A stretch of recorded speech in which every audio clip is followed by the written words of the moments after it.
It's the Redirect Podcast, search industry research, discussion, and analysis from the Black Truck Media and Marketing Headquarters. And now, redirecting you to the Black Truck team.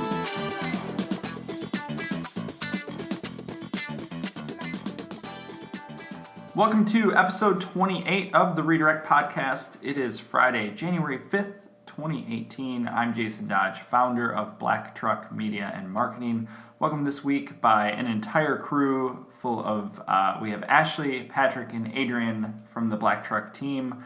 Welcome to another weekly episode of the Redirect. Hey. I think we are going to pick up from where we left off. We didn't leave off, it's where we led in our last podcast. Patrick made a pretty bold prediction, so I did, and I think everybody jumped on him for that. So and nobody's apologizing for that either. But I think that we're gonna let Patrick take lead on this episode too, and maybe kind of come full circle with the idea. Maybe just recap real quick what your prediction was for a search item in 2018. Yeah, so I made the bold prediction last week that I caught some flack for, that I predict voice search will fizzle out. Adrian just pointed to Jason because the flack came from him. But I was skeptical. I was skeptical too. Yeah, I'm going to stick with it. I think voice search will fizzle out. Fizzle out or plateau? Fizzle out. Okay. That's okay. Yeah. I'm going to jump on them this week Yeah. with my thing, so I'll add to the pile. Right. Fantastic. It's going to be great. Perfect. Bring it. Okay, so I'm going to pose the question a little bit differently this week. So you did a voice search. Now what? Okay, So what's so after the voice search? Yeah. So everything I read is all about how who's got the best product. Is it Amazon or is it Google? And then there's the Apple gets an A for effort in their product. But it's then what? You've got this product in your home, you're implementing it, all this talk about like search recognition, voice recognition, what are the commands to do what is it really providing? Is it telling you the weather? My thing is, can it make a comparison? Like when I'm doing a voice search and I'm usually in a position where I can't use my hands, like in the car, if I have a random thought come across my mind, I'll just do a quick voice search or something, and then when the safety time allows it, I'll look at that search results page, and I'll decide, looking at that one, what I want to. Because Siri isn't smart enough to talk back to you on that, right? Nobody. Okay. Siri will read back a result the same way Google will read back a result, but it's the first result. It is the first result. How often, when you guys do a search for something, are you immediately clicking on the first result, and the first result is your answer? That's an interesting question. Like maybe 33% of the time, if that. Have you looked to see if there's any data that supports how many people, what the interaction is with I that? can't find anything like that yet because everyone's talking about adoption rates right now. It's talking about how Amazon led this list in purchases. Google led this one for their product, and it's my biggest thing about this is, then what? You've got this product and it's leading in the sales department, but then what? How is it helping? How is it benefiting? Like if some examples I wrote down here is, let's say I'm doing a search and I'm trying to decide if I want to buy a Glastron boat or a Scarab boat. When voice search can help me differentiate between the features of each, then I'll get interested in voice search. Okay. I read an article this week about how to do mobile SEO for search properly. And you know what the answer is? What we're already doing. Yeah. It's all the stuff we're doing to make regular search good is what's going to work for voice search. Yep. A survey came out from Bright Local? No. Bright Local? Bright Edge? Bright Edge, there you go. There you go. That said 62% of marketers have no plan for search in 2018. Search in general? No, I'm sorry. Okay. For voice search. And I challenge that and say, you do, You just don't realize it because it's the same thing as your regular Right. program. No, I think that's a really good point, and it leads me to want to try and I think we could do our own research, and if somebody else has done the research, I'd love to read it. But it's that after the voice search, what's happening. So how many people are actively using voice search with their device? It doesn't matter what the device is. Are you actively using voice search? If so, what are you doing after that? Have you made a purchase by way of voice search, or have you made a purchase that was derived from a voice activated search? That would be really a interesting. lot of talks that we've had in this podcast about voice search are making those purchases or having those quick to use options to make a purchase. As marketers, what percentage of our work is based around commerce, and what percentage is based outside of commerce? Well, I think to kind of add to that too, it's also important that what voice search is also going to maybe better solidify is the concept of SEO as your brand, and this comes from deeper discussions as some industry leaders like Sarah Bird, CEO of Moz, in the last Moz's podcast, Moz Pod. It was around the holidays, I think it was. She talked very directly about SEO as brand, and I think that there's been a lot of people that have talked about it, but she just was really blatant about, look, when we're selling SEO to someone, we can't quantify it necessarily nowadays like we can with PPC, so with SEM. That's very much a dollars and cents game of, I put money in, I get this out. So it's more transactional. SEO is actually less transactional, even though there are a lot of people that sell it that way, where you have to be there, your brand has to be there to be considered. So even in the voice search game, you may not purchase off of that, but if you've done your research elsewhere and then you do another voice search and your brand is not there, are you missing the boat? If you're not engaged in some level of social media activity, are you missing the boat? Are you missing an opportunity? So I think all of these things certainly are going to play into a really, really sound digital strategy beyond 2018.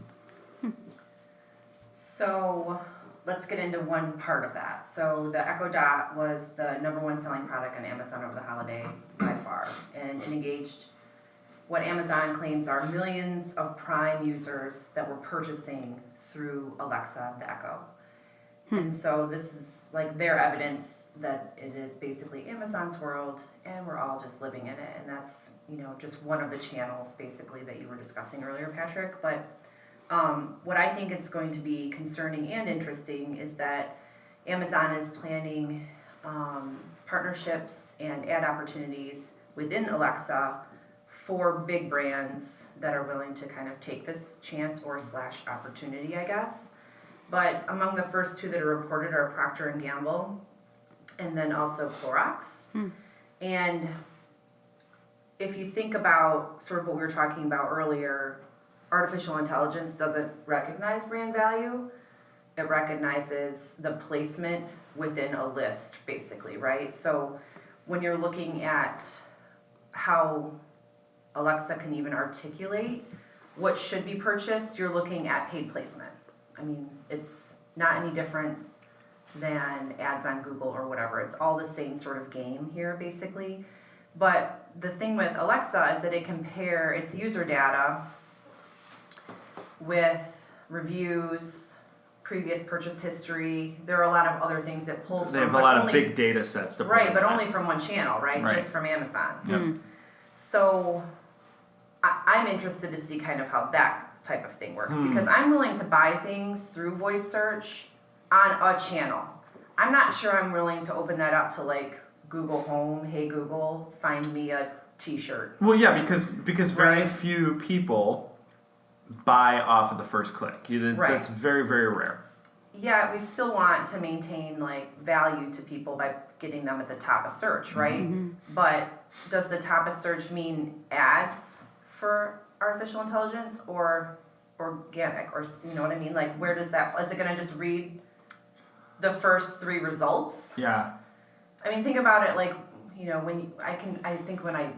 work with students and they're like, yeah, I found it on Google. I was like, awesome. So like the first 12 things on Yeah, this was it page the ad? Was it is or an was it ad, organic? right? Yeah, that's a great point. So that concerns me and worries me because this automatically, again, like every other channel, becomes like pay to play essentially, right? If you can afford it, you get found. And so I just feel like with the lack of scrolling, right? So like on a web search, you can play around and keep going and you choose another page and so on. But with Alexa and those partnerships, one, how will we know if they're disclosed through voice search? Like, will we say the first ad presented is like, how will that report back? Yeah. Or, how will the placement kind of occur in that space so that other brands have like a fighting chance and it's not just, ruled by the people that can afford to drop $4 million on things or $1 billion rather.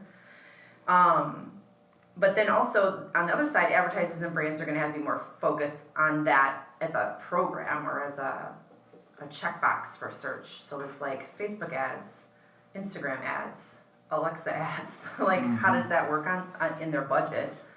That I think is something to think about. Display.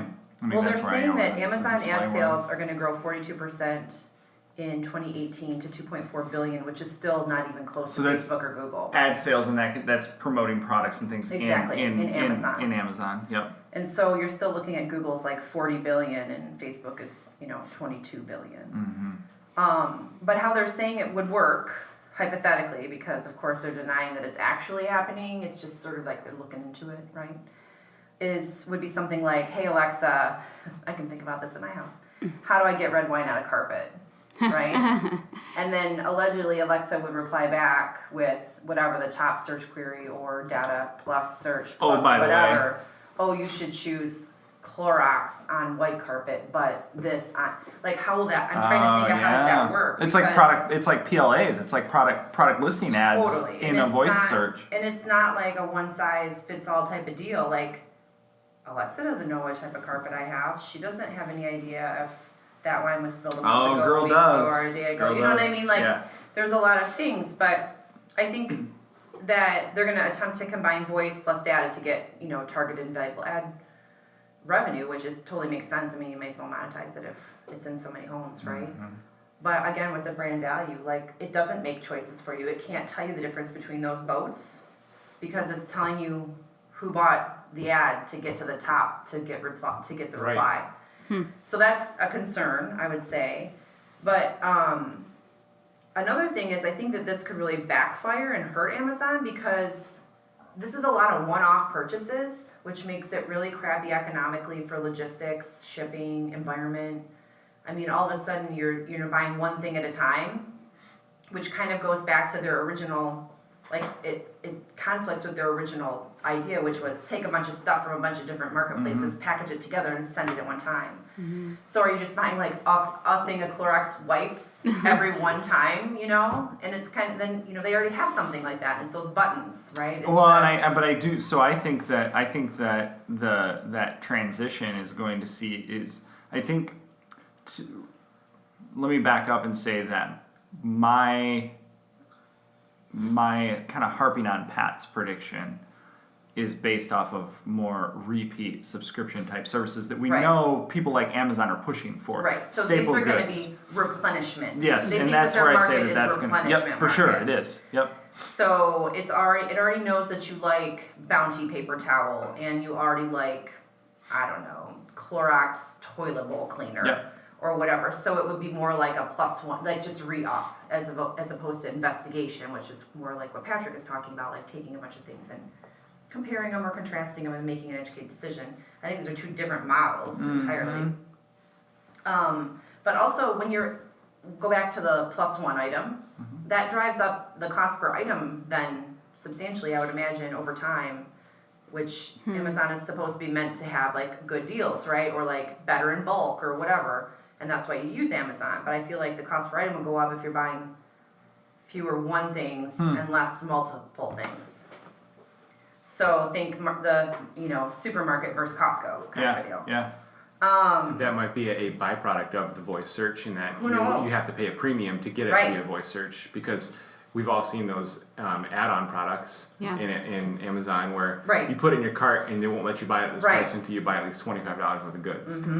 So that's Yeah. your drive down price versus drive up price. It's a perk of voice search. So I guess a couple of recommendations that come off the top of my mind for any of this would be that brands need to serve consumers better. Like, you need to know how they're doing things, right? What their true experience is, not just how you want it. Like in a brick and mortar store, you walk in and the first end cap might be something that is really appealing and they want to buy, but you have to be smarter than that here because you're not in front of them literally, right? It's auditory, it's out there in the ether, basically. And then I think that it's important for everybody to consider voice functionality, but whether or not it's appropriate for every product is something you'd have to understand per product, per thing, per placement, per whatever.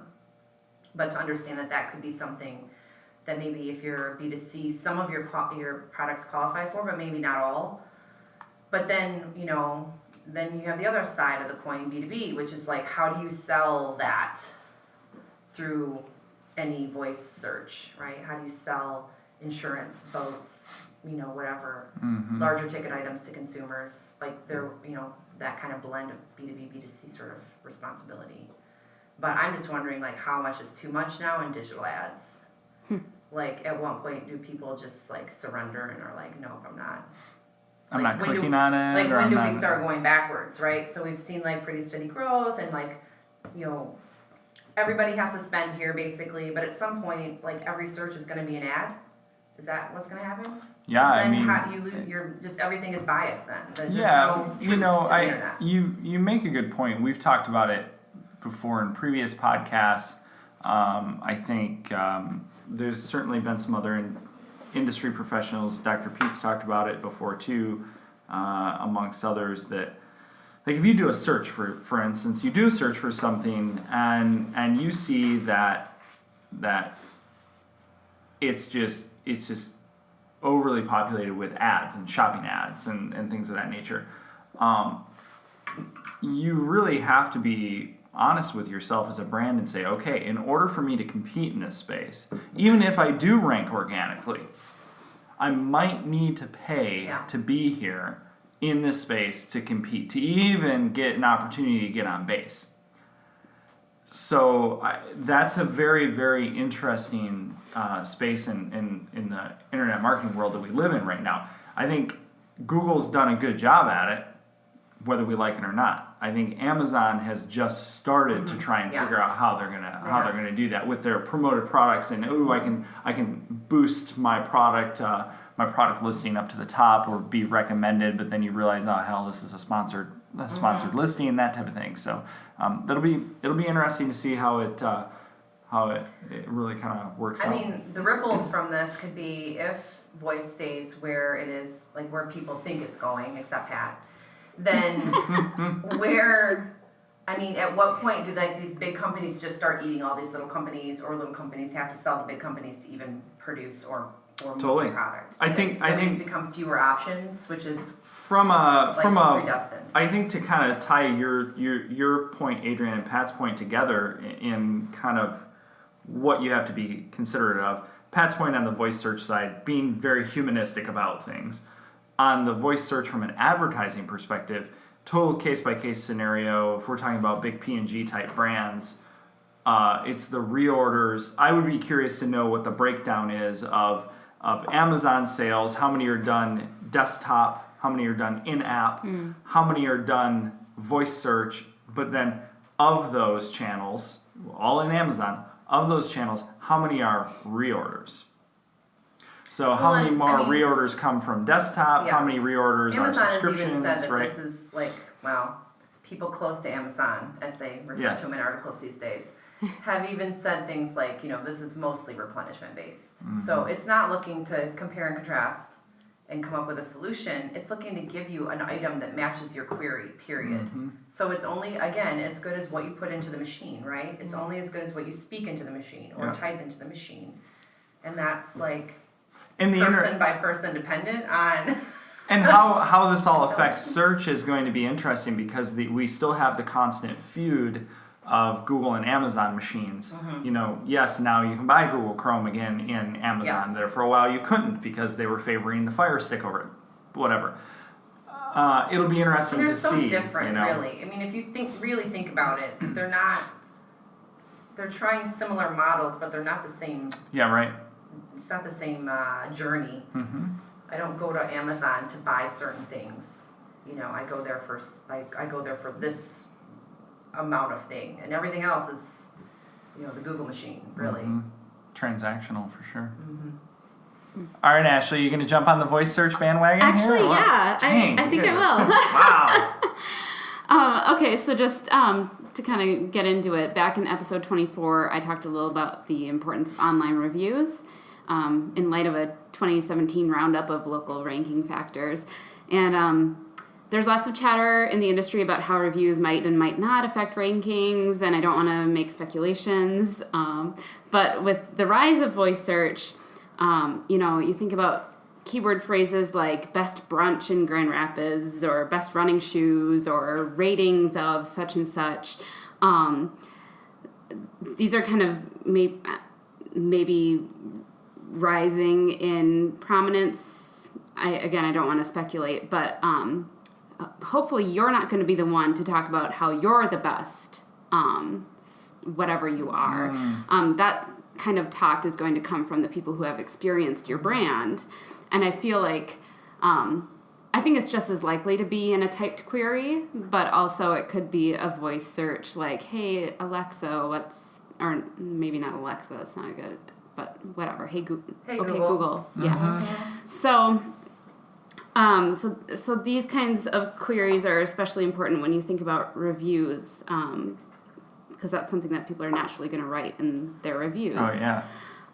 So I did see an article from Search Engine Journal that talked about 23 facts about online reviews. I want to call them out a little bit because some of the studies are from 2015, 2014, and, you know, in an industry like this, things change so quickly. But while the stats might not be quite the same today, I'd argue that they're still relevant. I'd like to point out that some Google AdWords documentation is still from 2012, so I think it's all right. All right. So just a couple stats here. 88% of consumers trust online reviews as much as they trust a personal recommendation from someone they know. Yeah. And then according to, as of 2015, again, 92% of customers read and consider online reviews when they are researching products online. So people like to do their own research, and reading about others' experiences can help the consumer make a decision and can help your business shine without having to toot your own horn, so to speak. So again, that stat was about, you know, reading online reviews. But again, if someone does a voice search and says, hey, Google, you know, who has the best running shoes or whatever, you know, it's going to be whoever has the most positive reviews, you would think. All this boils down to, I guess, most simplistically, if you don't currently have a strategy in place for attracting reviews for your business, a good place to start is to make that option available for people who would like to leave you a review. So I would suggest two of the easiest places to do this are Google and Facebook, since it seems like, quote, everybody uses these. So make sure that you've claimed and verified your Google My Business listing. In Facebook, I had to look because, I don't know, Facebook's backend is kind of not very user-friendly in my opinion. So in Facebook, you would go on your brand page to settings, edit page, reviews, and then you would have to toggle show reviews on. I'm not sure that is a default, so check with on your brand page to make sure that you have reviews turned on. And then the next step after that is when reviews do start coming in, take the time to reply to these. And we recently posted a blog post on that, so we'll make sure to Positive and negative, do that. right? Positive and negative, all of them. Yep. Thank the peoples. Yep. So we'll share a link to that blog post in the show notes here. And I'll also make sure that we link some of the other posts that we have published on local SEO and reviews, things like that are related to this. So step one is to make it possible for people to leave your reviews. And then I guess really step 2 is kind of being not, of course the word's escaping me, being not shady about requesting reviews, you know, just,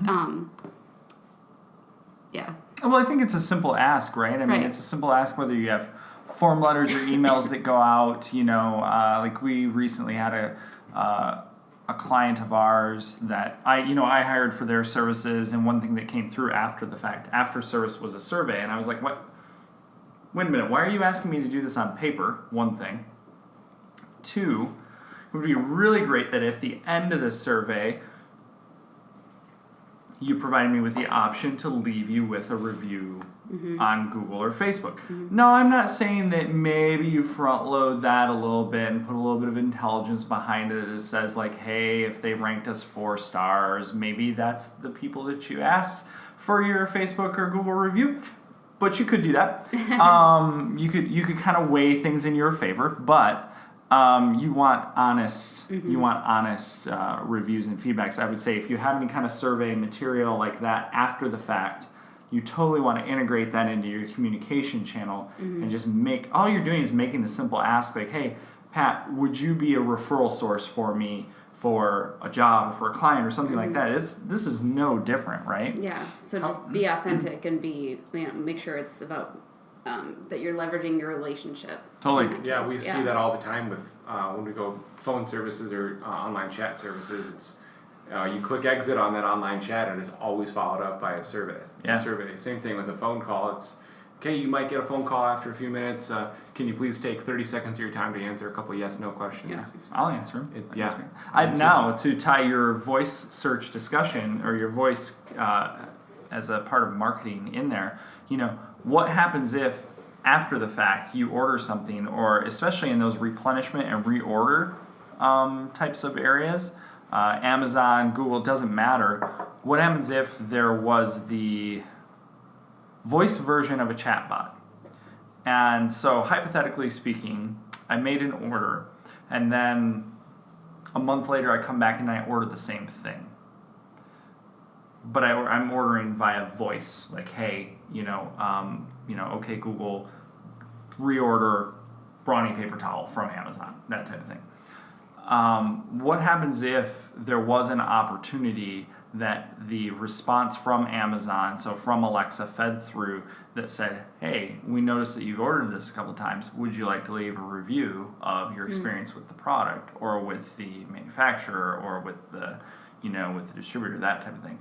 I think that, I don't think we're there yet, but I do believe that the voice recognition capabilities are there to the point that you could leave a positive or negative review for something, have it be very in-depth and very, probably more methodical, thought out than sitting down and typing one. And I think that you would get a higher response rate. So, it's the same way that visual voicemail works. I know that we get it on the iPhones, and you two are Android users. I'm not sure if it works the same way, but I can read my voicemails. Yeah, I think that, if you're currently an Amazon user, and I know that for sure it's for Prime because I've had that forever, but I think it would be interesting because by saying that you want that product again, automatically I would think implies that it's a good review. Yeah. Because you're buying it again, right? So number one, good review. So you already know, like if I'm mapping this out in terms of like responses, like I already know that's going to be a positive one that I want to recapture. Most likely, I would say, like 99%.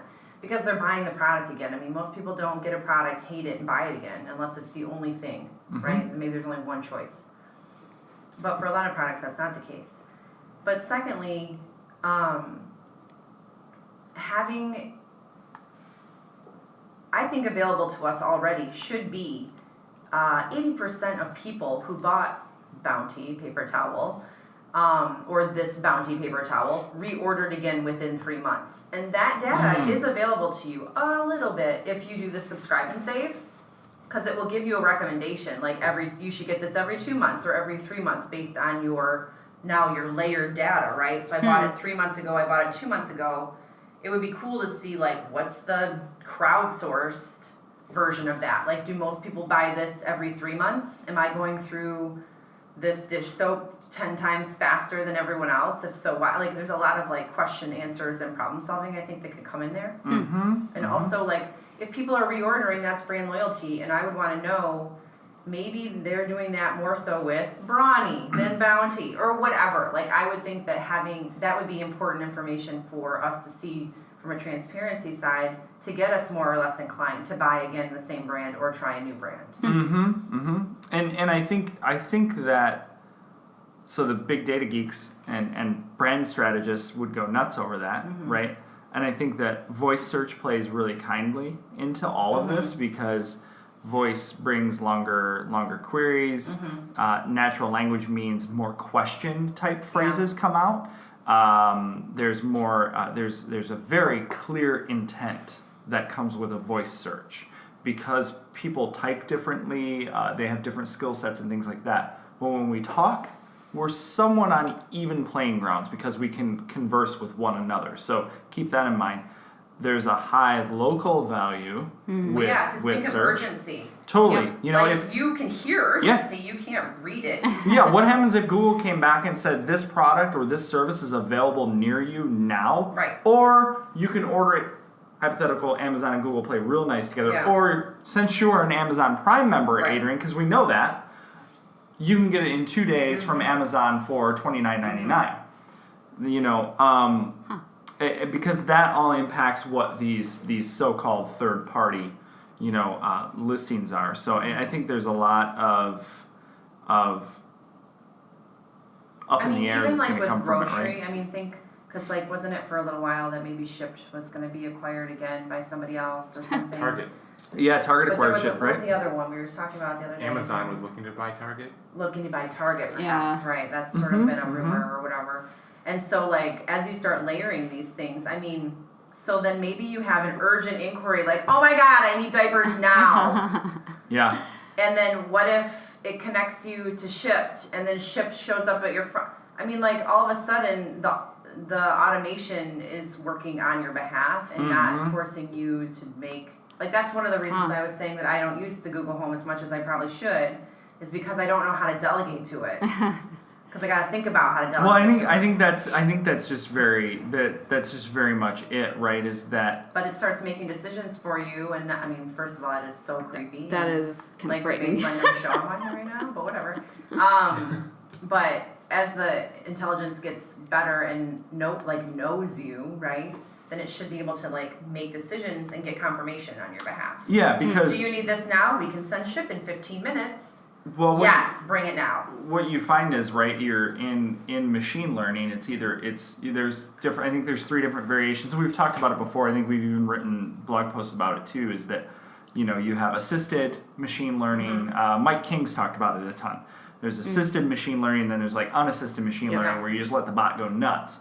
In most instances that consumers are going to engage with it, it's assisted, because it needs, it's in the, you as the brand, it's in your best interest to have it be assisted, because you need to learn a little bit about the person, about the peoples, before you start making those suggestions. The fact that we have it all dialed into our phones is quite genius, because you know where I travel to, you know the things I like, you probably can serve up ads for me for the type of coffee that I like based on the coffee shops I go to. Yep. Or breweries and things of that nature. So having some sort of assisted some training or learning time in there, I think, is key, and it's only getting better over time. So was it Watson that they gave a Twitter account to, and that they tried a new learning algorithm, and it learned really fast and started swearing at everyone via tweets? So just went off the rails. Yeah, and so they had to immediately shut it down. Yeah. Like, that's what it's all going to lead to, or is this Awesome. the automation? Angry Alexis. I'm entertained by Or Alexa, whatever. I think that maybe they should call her Alexis, and she's the angry one, and Alexis the nice one. The evil twin. There's 2. Who knows which one you'll get? Will Critchlow from Distilled, his brother Tom, has a Twitter bot, and they kind of cut it loose, but they check in on it every once in a while. And that's some very entertaining stuff. It's like, oh, today my Twitter bot decided to go off the rails and start swearing at people, or, you know, it's really interesting how they respond, or the personas that the bots take on. So. I listened to a Planet Money podcast a couple days ago. It was like a year in review kind of thing, and they someone at the beginning of the year wrote a bot that would buy or sell based on the positive or negative review that Trump left in a tweet. If Trump mentioned a brand in a tweet, Nice. if it was a positive mention of a brand, the bot would buy a share, and vice versa. And it ended up failing because it required too much manual maintenance. But it made 2 trades. And the $1,000 of cash they gave it, it ended up losing $1.65. Yeah, so it was pretty. It's an interesting concept, you know, but nonetheless, we've got a long ways to go on this whole learning thing. So I think if 2016 and 2017 we had this very mobile, this focus, this mobile first, and I'm not going to touch on even my topic because I think we've talked a great deal about voice search. I think it's great, so I'll save my point for next time. Do you have one? Some days. So I think there's some really good things in December, kind of mid-December. You know, John Mueller from Google asked for feedback on why webmasters are looking to have Google separate voice search queries in Search Console. And there's a really good article, we'll link to it, from Bryson. I'm not going to comment on Bryson's last name because I'm going to slaughter it, but you know, we ultimately want to know, because I think we want to know, ideally we want to know, are they different? Are those searches different? Are they more conversational? Are they longer? You know, so trying to figure out, what does it look like ahead? So more visibility on featured snippets. So we know that, per Pat's mention, when you do a voice search in Google, typically it's the featured snippet that's getting read out. Okay, so the more visibility you have in featured snippets, the more voice search could be beneficial to you. Better way to meet consumer demand and query intent based on context. So probably hits on what Adrian was talking about. I have this demand, I have this need, I need it now. You can answer it for me, device. Great, thanks. Move along, or I buy from brand. You know, perhaps I'm looking for the busiest time to go to. You know, what's the busiest time for my local oil change place? Maybe I don't want to go at lunch. Maybe I want to go at 7 in the morning, type of a thing. Understanding the extent of advertising and optimizing. I don't think anybody has a clue right now, even Amazon, on how they're going to monetize about it. I think they have an inclination on what they're going to test, but they don't have a solidified plan at all on how they're going to advertise on it. Not to mention, where's Facebook fall in this whole damn game of voice? Well, we've spent a lot of time talking about Google and Bing, right? Cortana does a really good job, and Amazon, and then just the individual devices, but where does Facebook fall into this whole thing? It would be an interesting one to find out. Or do they care? You know, do you want to say, you know, do you really want to, like, oh, give me the status update for Adrian from today? I mean... Go ahead. Oh, I was just saying, they have the new, like, they have a separate app for local that I have not looked into yet. Facebook. Yes, Facebook. They have a separate... Horseshit. Yeah, I saw Can that. I just put it out there? Like, I'm sorry, but do not make a user download another app. You're not going to use it. You're programmed to use Google. You're good if you ask your phone, Siri or Google. You up, though, because they want you eventually to get to Facebook Watch, and they're going to have their own TV. We just talked about this. So, sorry if you're offended, but I think that's absolute absurd. That something that triggered my mind when you said that was that my car, through Bluetooth, right, will take my incoming texts and read them to me. Like, my text will pop up my phone, it bings my little screen, and I click hear it, and it will read it to me. And I feel like that's something that could happen with Facebook status. Awesome. So, although that would be so annoying. Fast and annoying. I think that, like, there would have to be some way to, you know, screen that, or it's only your top 20 friends, or there'll have to be some kind of moderation in that. But I mean, like, that sort of, like, that kind of thought process with status updates already happens through Bluetooth, through phones, texting. you can get, you can talk, the day that I got a car that I could talk to and it did things, again, like, these things still surprise me. So that's how it goes. But, and so I think that's, it has to be possible. It's already sort of possible with another, with SMS or MMS. So, like, why wouldn't it be possible with another app? I can start my car from my phone. Literally anything is possible. So I think to wrap up episode 28, the big topic for 2018 is certainly going to be that's buzzworthy, newsworthy from an industry perspective is voice search. From both a search perspective, voice from a digital communications perspective, and commerce perspective. I think it's going to overshadow some other things that people really need to focus on as it relates to search. And now is not the time or place to talk about that. But let it overshadow that, and people get all riled up over it and try and figure it out. And we'll track it as it goes along. Obviously, if you have comments or concerns or opinions on the matter, or how you think voice, more importantly, how do you think that voice search and just voice interaction with various home devices is going to impact your business, we certainly would welcome those comments and love to hear more about it. So, yeah. Everybody's good. I think I might rent the Joaquin Phoenix movie Her this weekend. Okay, Google, this podcast is done now. Yeah. All right. Well, until next time, good luck. This has been the Redirect Podcast. Check out the show notes at blacktruckmedia.com and add us on iTunes and Stitcher.